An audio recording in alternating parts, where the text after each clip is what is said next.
Tu m'as vu, tu m'as entendu, tu m'as senti, Ico Villet. Vas-y, roule. Mesdames, Messieurs, bonjour. Suivez massivement Lali Beauté, la meilleure de sa génération. Moi-même, Gédéon Pisse, Papa Liputa, je confirme. C'est-à-dire que Bolanda, Zamona Maïe, Léa Rosaranate, Lali Beauté, c'est-à-dire que la meilleure, aïe aïe aïe, la meilleure, non, la meilleure de sa génération. C'est-à-dire que Bolanda, vous suivrez Yamingi quoi. Et abonnez-vous massivement sur sa chaîne YouTube, Lali Beauté TV. Vous ne serez jamais déçus de la part de lui-même, Gédéon Pisse. Papa Liputa. Aïe aïe aïe. Oh non. Nous sommes déjà là dans notre émission la vraie version au Maroc, là où je suis, la vraie version à l'échelle internationale avec la vôtre, hein, Lali Beauté, moi c'est un bon gogo. Dans notre chaîne Lali Beauté TV, il dit yo motuna no s'abonner. Abonne-toi quoi, c'est gratuit, ils ont compliqué, ils ont kotatamana au coach la YouTube na yo. Au bêti Lali Beauté TV, au moins on a la bimiwana, au cliquer, place ma commis s'abonner en rouge. Et comme ça la pété côté à j'aime, na ba pouce nicolo na ba vidéo.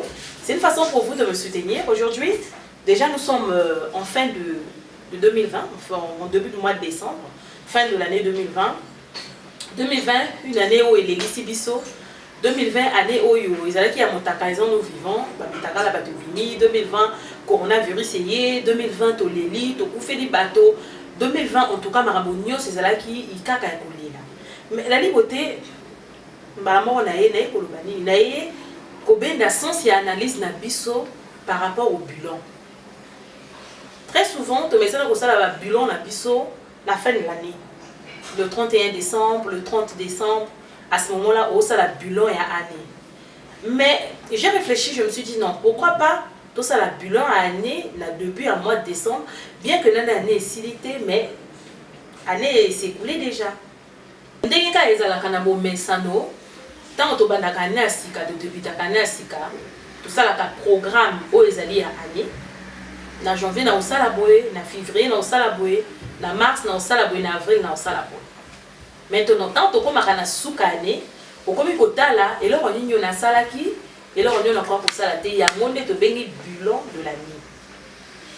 Dès qu'on entend le bana début, année sinon thème na yiko ça la science analyse na biso na ba bilan parce que batum susu batambolaka ngulu beti tonge tani buto inzalali mais batum susu ba programme ka vi na bango na janvier na osala boye février mars lundi mardi ainsi de suite.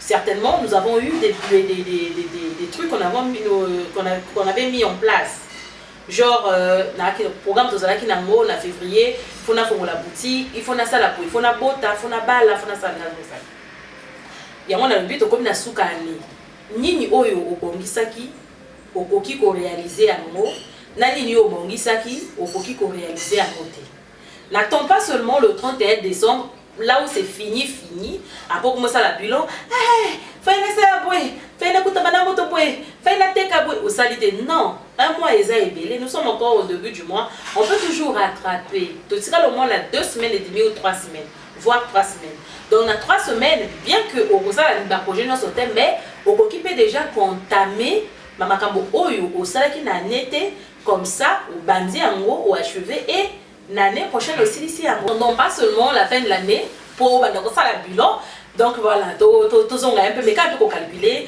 et là on y a bon ça qui na 2020 et là on y a au qu'on réaliser et là on y a qu'on réaliser c'est la même analyse à part corona parce que nous allons tout mettre sur le dos du corona mais il y a un makamusu soupé au qu'on réaliser par rapport à négligence d'ailleurs sans pour autant que corona est là sans pour autant que le confinement est là au cas où ça la gomme au ça qui a monté des kaka na lobaki na muninga moko ngai 2020 était ngai de ne pas remettre à demain ce qu'on peut faire aujourd'hui.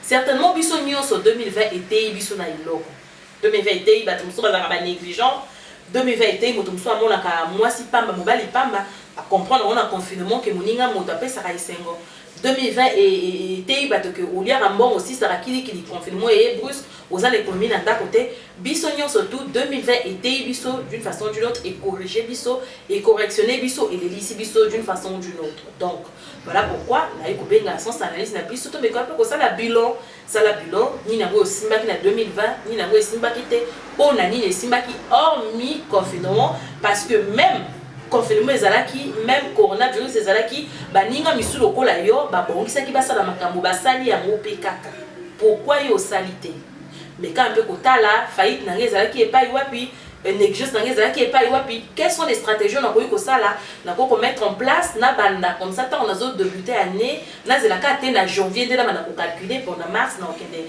ongola na juin nazo kosala l'anniversaire non bandi pe kosala ngo pe déjà la fin 2020 comme ça quand vous avez 2021 par grâce de Dieu vous avez déjà un programme dans établi. Voilà un peu ce que je voulais partager avec nous. J'espère que moi mon corps a mis un peu tirer par naïe quoi.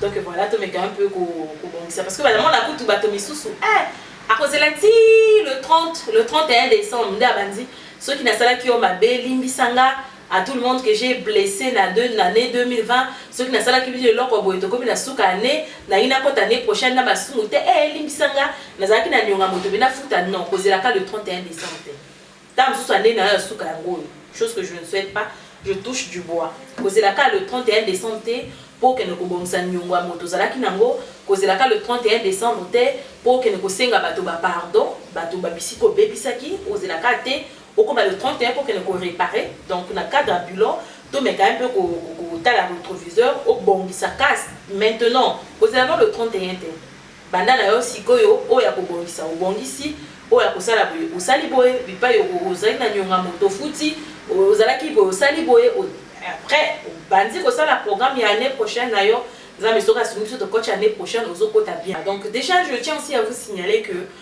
la lancée collecte de dons de Noël pour la balle à biso à l'orphelin certainement moi non anda quoi fêter comme d'habitude au sommet moi jouer au sommet les lamba ou dire moi soso moi loso mais pas la misu côté misu ba a éviter ça tata ça maman té a éviter comment ça va se passer pour lui a éviter ndeni ya sala est-ce qu'on lia est-ce qu'on lata est-ce qu'on a la fondation de la liberté LB Fondation pour la lutte pour le bien-être des femmes et des enfants démunis to lancer collecte de dons de Noël donc pour la bâtonnière son niveau soutenir babanda okoma la liberté non ça pour la soutenir son niveau soutenir numéro les gens les afficher c'est mon numéro au komeninga au tinda iloko na yo awa ezala ilamba ezala mapapa moi la bagence ezali ezala ngotina pembongo basombe moi iloko donc beaucoup participer d'une manière ou d'une autre cause à la paix et pour l'année 2020 pourquoi pas pour mes un peu communiser là-bas la orphelin pour s'en sortir. Je fais des gros bisous bino to bolinganga la lingara bino to bolinganga na sala café beke pour la bino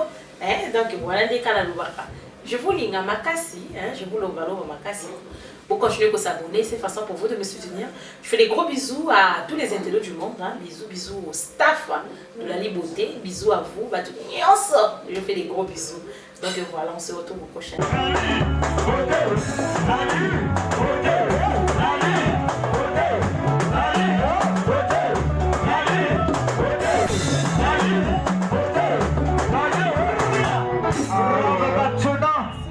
La liberté, moi c'est un bongo, yeyo.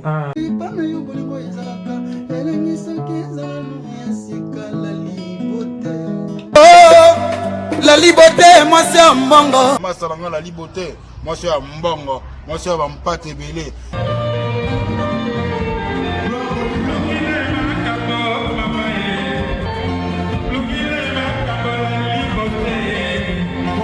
Bon, on a toujours la Liberté TV en direct du Maroc et international. Bah bisous et belé à Binonia Soto.